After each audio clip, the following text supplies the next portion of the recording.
today I'm going to be talking about the cubital fossa and its relations. So the cubital fossa is basically this depression that's formed by two muscles, so the brachioradialis and the pronator teres. So in the middle of this is the cubital fossa.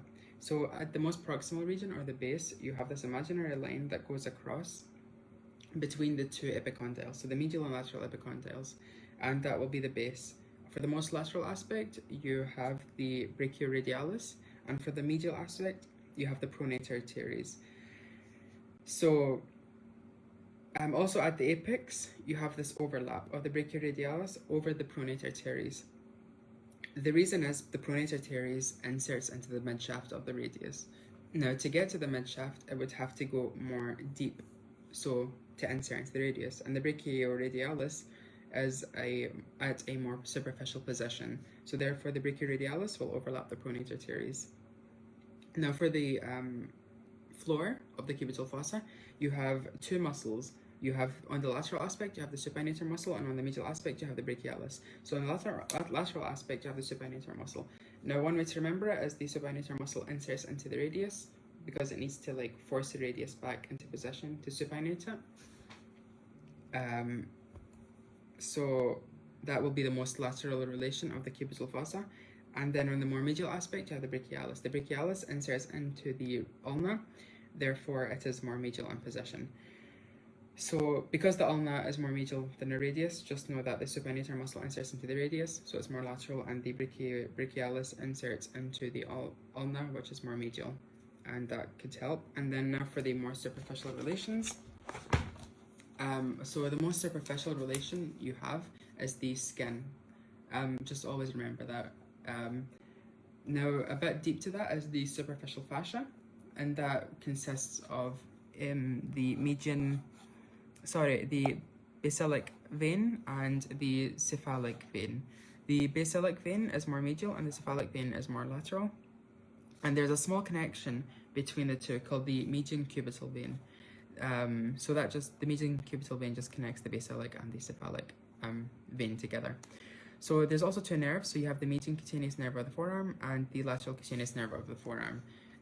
Their names tell you exactly what they cover. So the median cutaneous nerve of the forearm as a branch of the medial cord.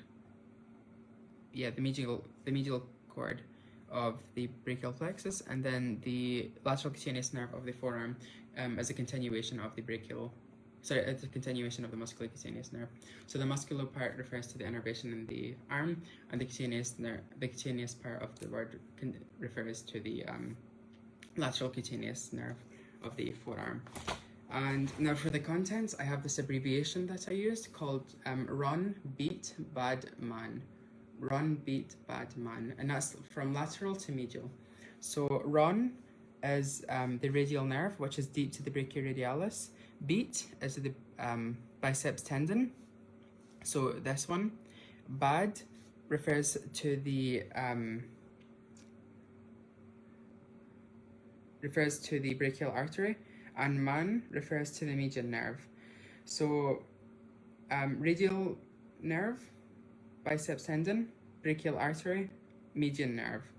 Run, beat, bad, man. So an important detail to note is that at the apex of the cubital fossa, the brachial artery divides into the radial artery and the ulnar artery. So it bifurcates at the apex. There's also this important feature called the bicipital aponeurosis, which is basically this flat connective tissue layer that I forgot to mention that for the superficial relations, there's also the deep fascia, which is more deep to the superficial fascia, and the deep fascia basically consists of the antebrachial fascia as well as the bicipital aponeurosis. The bicipital aponeurosis, as you can see, it covers the brachial artery and the median nerve at their more distal regions. So that's just a protective coat to make sure no injury happens to them. For the radial nerve, an important thing to note is that it's at the lateral margin of the cubital fossa, and it divides in this position. As you know, the supinator muscle is there. So it has two heads.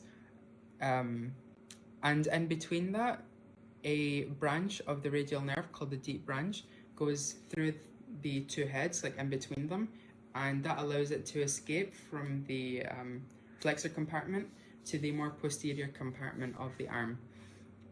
So the deep nerve escapes through the two heads of the supinator muscle and continues in the posterior compartment of the forearm. And then you also have a superficial branch of the radial nerve, which continues deep to the brachioradialis down the forearm. And yeah, that is all.